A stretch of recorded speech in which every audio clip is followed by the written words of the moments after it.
Bismillahirrahmanirrahim. Assalamualaikum warahmatullahi wabarakatuh. Waalaikumsalam warahmatullahi wabarakatuh.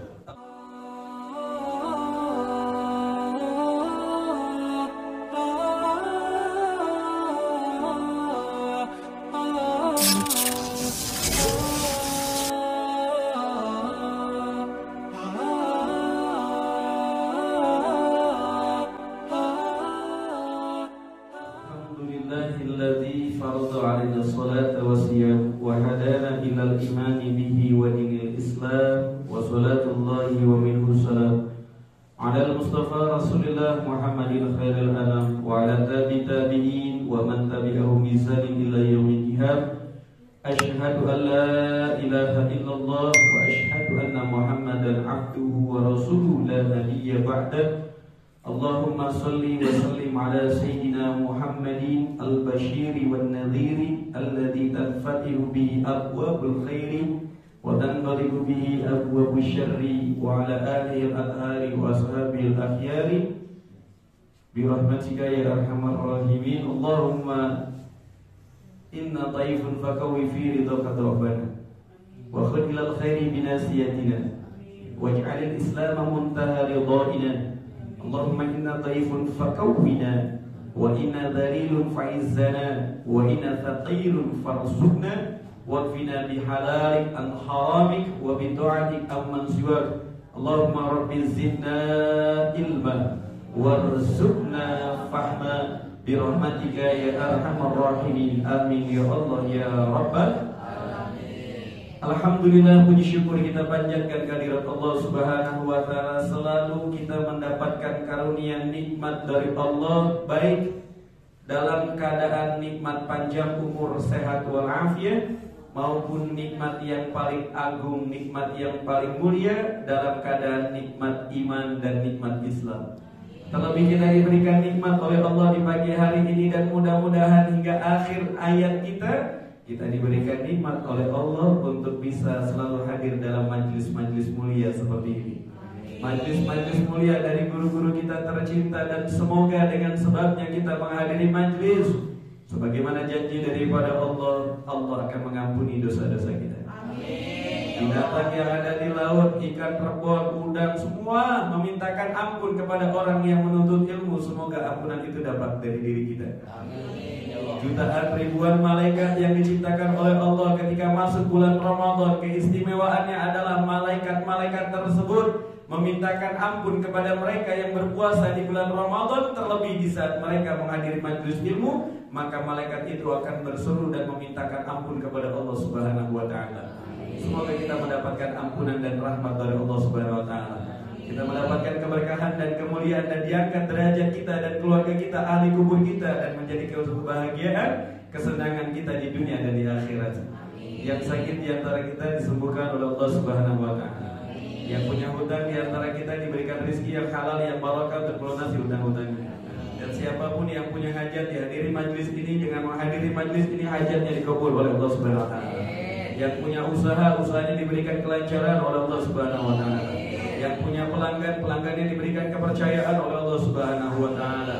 Dan siapapun yang punya keluarga, yang punya anak, dijadikan keluarga kita sakinah mawaddah warahmah, anak yang soleh dan solehah, menjadi sebab penyambung dakwah lisan Nabi Muhammad SAW, membawa kepada diri kita, kepada orang tua kita, kebahagiaan, keselamatan kelak nanti di padang mahsyar Allah dari perjuangan para anak-anak kita. Amin ya Allah ya Rabbal. Salawat teriring salam selalu dan selalu kita hadirkan, kita sanjungkan, kita tambahkan kerinduan dan kecintaan kita kepada baginda Nabi Muhammad sallallahu alaihi wasallam beserta seluruh keluarganya, sahabatnya, tabi'in kita umatnya. Semoga mendapat syafaat kelak nanti di yaumil qiyamah dengan istiqomahnya kita, terus menerusnya kita bersolawat kepada Rasulullah sallallahu alaihi wasallam. Ma'asyiral muslimin wa jumratus sholihin rahimakumullah. Kita hadirkan di pagi hari ini, pertama adalah memandang seluruh umat Nabi Muhammad penghuni syurganya Allah. Semua kita pandang umat Nabi Muhammad Kalau kita tahu dia muslim, umat Nabi Muhammad, baik dia yang rajin sholat, alhamdulillah, maupun kita ketemu sama dirinya gak pernah sholat, ingat di dalam hati kita, mengawali majlis ini adalah katakan di dalam hati kita, ini adalah ahli syurganya Allah Subhanahu wa ta'ala. Dikisahkan di dalam kitab Taurat bagi Nabi, Injil bagi Nabi Isa, Zabur bagi Nabi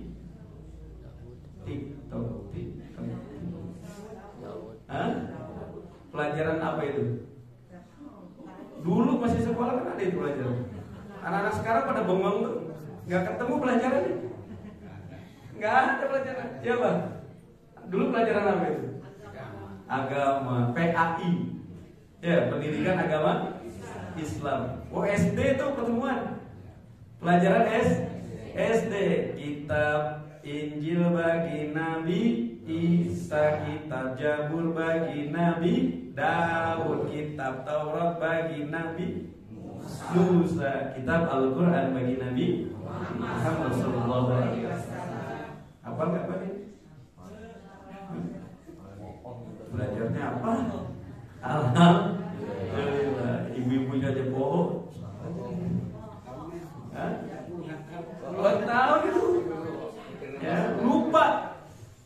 Nah, ketika kita berjumpa dengan kitab Zabur dan diberikan kepada Nabi Zabur, Nabi dah ketuker. Mau nyebut Nabi Musa. Nabi Musa mah tahu Taurat. Nabi Musa alaihissalam suatu ketika pernah diperintahkan oleh Allah. Nabi Musa pernah diperintahkan oleh Allah. Kenapa? Karena ada seorang laki-laki mayat yang meninggal dunia langsung dilemparin di tempat sampah, nggak diurus, nggak dimandiin, nggak dikapanin. Kenapa sampai dilemparin ke tempat sampah? Karena si mayat ini dikenal oleh masyarakat seluruh di zaman Nabi Musa, hafal betul. Dan mohon maaf, usia umat Nabi Muhammad nggak nyampe 200 sampai 100 lebih, jarang sampai 150 umat Nabi Muhammad gak ada. Tapi kalau zaman nabi-nabi terdahulu itu usianya panjang-panjang. Di antaranya seorang mayit ini berusia 200 tahun. 200 tahun.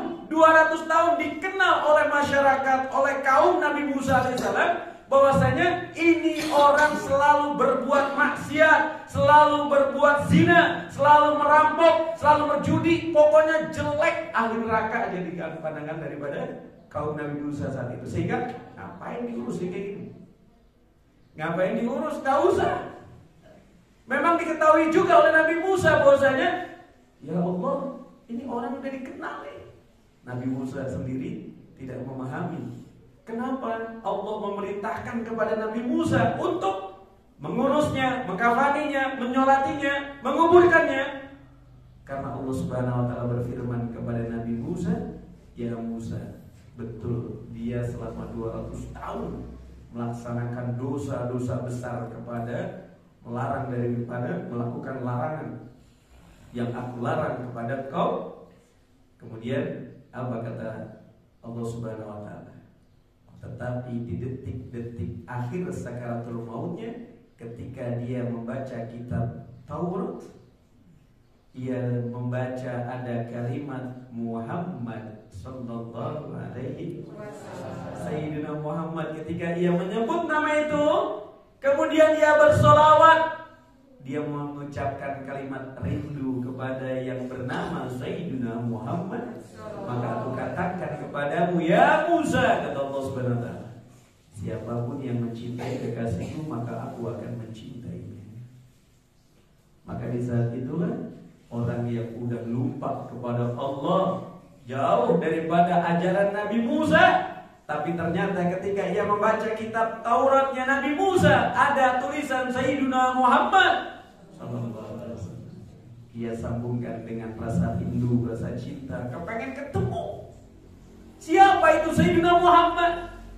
Di dalam kitab Musa dan bahkan kitab-kitab terdahulu seperti Zabur, seperti kitab Injil, itu kalau yang aslinya yang diturunkan oleh Allah ada nama Sayyidina Muhammad SAW. Maka orang yang tadinya ini dibuang di tempat sampah diberitakan oleh Allah kepada Nabi Musa yang mengurusnya, memandikannya, mengkafaninya, menguburnya. Maka di saat itulah kita mengambil hikmah yang paling besar. Pertama, kalau di zaman Nabi Musa saja itu belum pernah melihat Nabi dan gak tahu bagaimana Nabi punya rasa cinta kepada Rasulullah SAW. Lalu bagaimana umat zaman kita saat ini, umat akhir zaman saat ini, yang kita kenal dari para guru-guru kita, bagaimana Nabi Muhammad, bagaimana kemuliaan dan derajatnya Nabi Muhammad. Kalau kita punya rasa cinta kepada Nabi, ditambah memperbanyak sholawat kepada Nabi, terlebih di hari Jumat saat ini, di bulan yang mulia Ramadan saat ini, kita akan mendapatkan kenikmatan-kenikmatan yang hanya Allah yang maha memberikan dari kenikmatan itu. Maka dari itu ayo kita bersama-sama.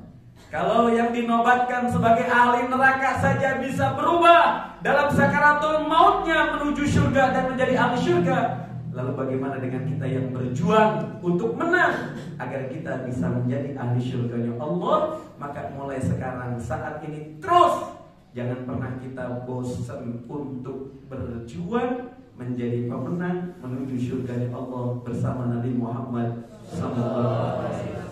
Ayo terus kita mulai ngajakin orang kebaikan, ingat Nabi Muhammad. Ingatin orang kebaikan, ingat perjuangan Nabi Muhammad. Ngajakin keluarga bersolawat kepada Nabi, mengingatkan keluarga kepada Rasulullah SAW. Menghadirkan di dalam rumah tangga kita bagaimana cara makannya Nabi, bagaimana cara minumnya Nabi, bagaimana cara berjalannya Nabi, bagaimana cara memakai sendalnya baginda Nabi Muhammad. Praktekkan, amalkan, lakukan, sambungkan hati kita kepada Rasulullah SAW menjadi sebab kita akan selamat daripada siksa dan azab Allah Subhanahu. Ayo bismillah. Gampang apa susah? Pakai sendal kaki yang kanan, pakai baju diawali yang kanan. Tangan kanan gunakan untuk meminum dan makan. Jangan berdiri dan jangan berjalan. Sambungkan hati kepada baginda Nabi Muhammad SAW. Mau makan tangan kanan. Udah pernah praktekin belum 3 jarinya? Gampang apa susah? Gampang. Makanya masaknya nasinya yang pulen. Masaknya yang pulen. Kalau yang itu yang diambil pada jatuh lagi jangan yang bea. Ya, makan masaknya yang pulen. Itulah kalau kita kepengen praktekin bagaimana cara makannya Nabi, 3 jari. 1 ibu jari, telunjuk sama jari. Ya. Kenyangnya kapan? Kalau kita kan mikirnya gitu. Pengennya begini kalau kita. Biar cepat kenyang. Ya, mana sunahnya Nabi? Sunahnya 3. Dikit-dikit. Bismillah. Ya, sunahnya 3. Makan apa lagi? Kita kalau ngomongin makan udah kebayang semua nih. Ya, awas pulang ke rumah nyariin. Ya, jadi di saat kita melakukan makan, minum, 3 tegukan, bismillah, alhamdulillah. Bismillah, alhamdulillah. Oh, tangan kita yang ini kotor. Gak apa-apa tangan kiri. Gak apa-apa tangan kiri, tapi tangan kanan yang mendorong. Jadi pada intinya sebenarnya tangan kanan, cuman karena kotor atau karena luka, karena sakit, tetap tangan kanan membantu untuk masuknya air, untuk masuknya makanan kita. Masya Allah, iklan terus nih. Iklan terus. Ya, balik terus.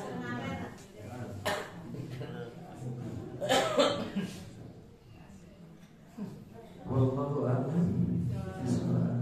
Baik para jamaah yang dimuliakan Allah Subhanahu wa taala, kita ngambil barokah saja dan kita lanjutkan dengan belajar menjadi hamba yang sukses di bulan suci Ramadan. Bismillahirrahmanirrahim. Qala musannif rahimahullah taala wa nafa'ana bihi wa bihi ulumi fi dini wa dunya wal akhirah fi dharain amin ila akhir. Pertemuan-pertemuan pertemuan sebelumnya kita membahas tentang apa Bu? Yang membatalkan puasa. Ya.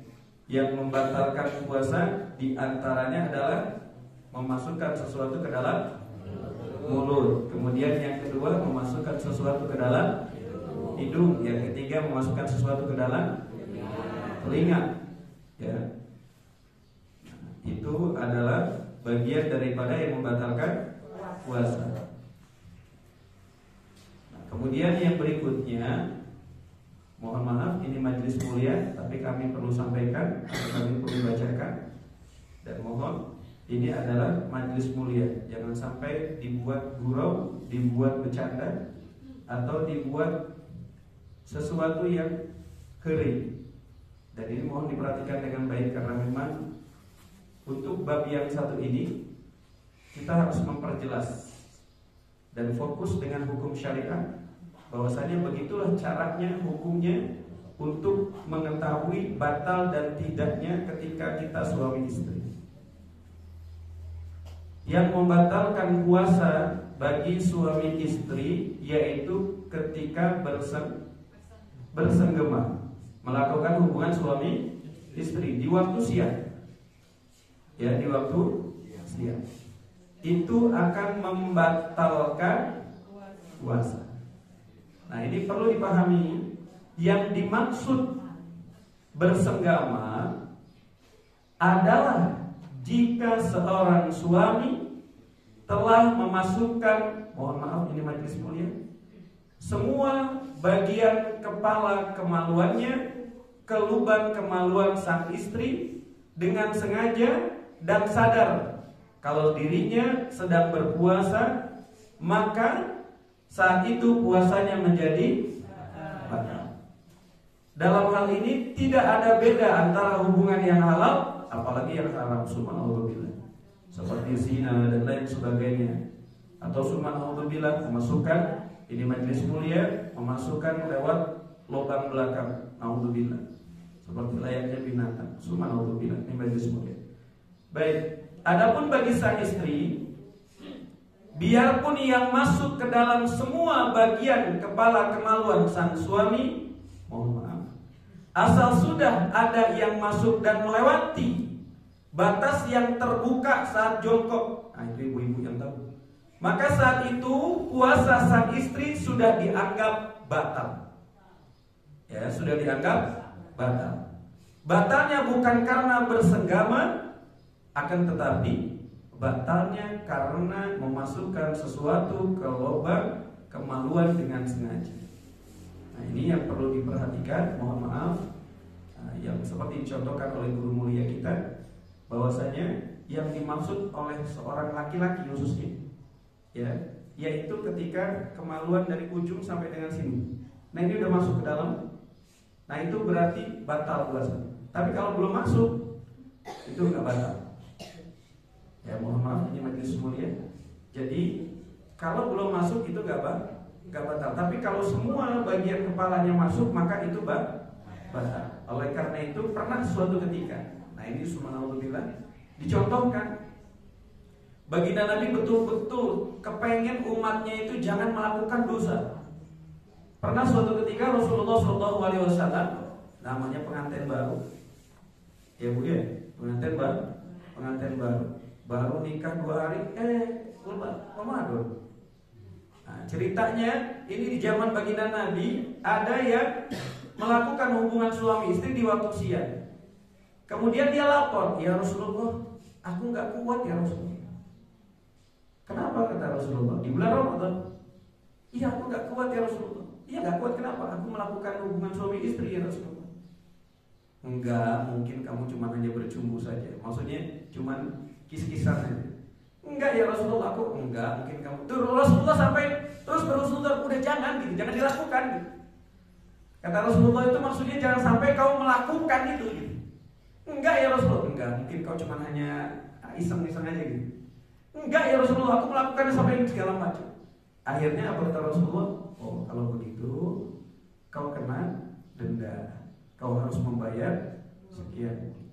Ah, ya Rasulullah, bagaimana aku membayar itu ya Rasulullah. Aku nggak punya apa-apa ya Rasulullah. Kau nggak punya sekian pun, nggak punya. Kurma nggak punya.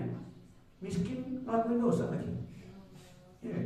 Di bulan Ramadan, tapi lihat kemuliaan, keagungan, kedermawanan baginda Nabi dari umatnya yang melakukan dosa. Kemudian untuk mendapatkan ampunan daripada Allah, agar umatnya mendapatkan ampunan daripada Allah Subhanahu wa taala, Nabi Muhammad masuk ke dapur, ada kurma diberikan kepada orang tersebut. Kata Rasulullah, bagikan kurma ini kepada orang di sekitarmu yang fakir miskin. Ngalamun lagi nih. Di kampung saya paling miskin saya. Jadi siapa yang mau saya bagi ya Rasulullah, dengan kriteria engkau ya Rasul.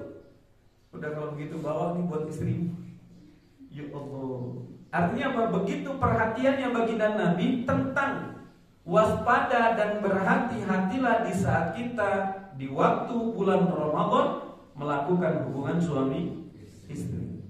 Oleh karena itu, nikmat yang paling mulia bagi seorang istri adalah dikasih anugerah halangan bulan Ramadan.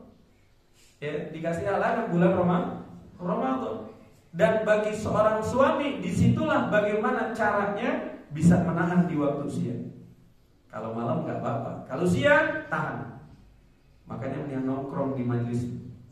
Lihatin aja majlis kapan ini selesai gitu. Ya, biar mikirin ini kapan kita gitu.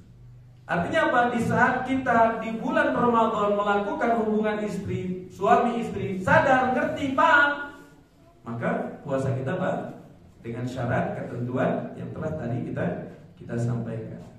Kemudian para jamaah yang dimuliakan oleh Allah Subhanahu wa taala, bagi suami yang membatalkan puasanya dengan bersenggama dengan istrinya, dosanya amat besar dan dia harus membayar kafarat dengan syarat sebagai berikut ini. 1. Dilakukan oleh orang yang wajib baginya berpuasa. Yang kedua, dilakukan di siang hari di bulan Ramadan. Yang ketiga, dia ingat kalau dia sedang berpuasa. Yang keempat, tidak karena paksaan. Yang kelima, mengetahui keharamannya atau dia adalah bukan orang yang bodoh tentang keharamannya. Artinya dia tahu kalau itu haram melakukan hubungan suami istri di waktu siang. Dia tahu itu haram, dia tahu, maka itu harus membayar kafarat. Yang berikutnya, berbuka karena bersenggama. Udah bersenggama kemudian berbuka.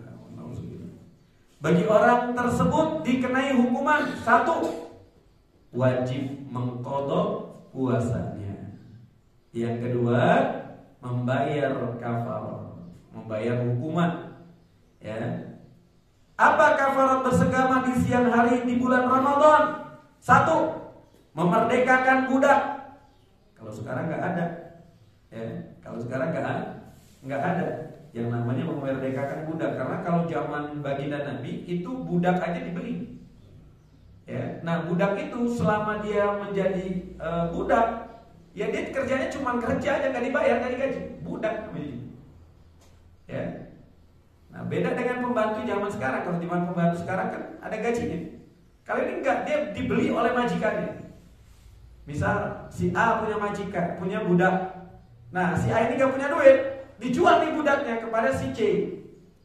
Nah, maka si B ini, si budak ini ke C itu wajib pindah ke sana tapi nggak digaji. Nah, zaman dulu seperti itu. Maka ketika melakukan hubungan suami istri di waktu siang, wajib memerdekakan budak. Kemudian yang kedua, puasa selama 2 bulan berturut-turut. Jangankan 2 bulan, sebulan aja ribu. Makanya jangan dah. Ya, ayo kita tahan terus. Yang ketiga, memberikan makan kepada 60 fakir miskin. Ya Allah, nyarinya aja susah. Kategori fakir miskinnya yang mana? Susah nyari. Ya, dengan syarat makanan yang bisa digunakan untuk zakat fitrah. Jadi yang benar-benar bagus. Ya Allah. Itu hukuman yang harus dibayar dengan memilih salah satu dari 3 tersebut dengan berurutan. Jika tidak mampu melakukan yang A, memerdekakan orang, maka kita puasa 2 bulan. Wah, di sini udah nggak ada zamannya budak-budakan misalnya. Ya udah, ambil yang kedua. Apa itu? Puasa selama 2 bulan berturut-turut. Waduh, nggak kuat ya begitu. Nggak mampu, nggak bisa. Ya udah deh, saya memerdekakan 60 fakir, memberikan makan kepada 60 fakir miskin. Bukan sekali, terus. Ya, Masya Allah. Insya Allah kita lanjutkan lagi di pertemuan yang akan datang. Mudah-mudahan kita mendapatkan hikmah, mendapatkan manfaat di bulan suci Ramadan ini. Ayo kita berjuang untuk menjadi pemenang agar kita menjadi hamba yang akan senang kelak nanti di surganya Allah Subhanahu wa ta'ala. Wallahu a'lam bishawab.